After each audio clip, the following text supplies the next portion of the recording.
Korang nak tak Kak Ros share satu ayat power dalam Al-Quran yang boleh jadi asbab rezeki kau melimpah ruah?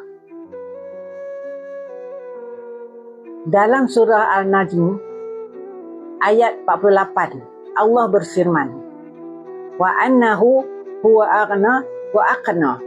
Maksudnya, dan sesungguhnya dialah yang memberikan kekayaan dan kecukupan. Nampak simple, tapi ayat ni deep gila. Allah yang bagi kita kekayaan, bukan kerja lebih, bukan orang lain, bukan bisnes. Kalau kau nak minta kekayaan, minta direct dengan dia. Ulang-ulang baca ayat ni masa lepas solat, masa susah, masa semangat. Ucap dengan yakin. Rezeki tu urusan Allah korang.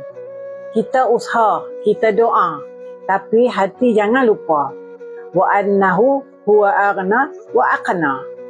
Dah dapat ilmu, jangan lupa share dengan kawan-kawan tau.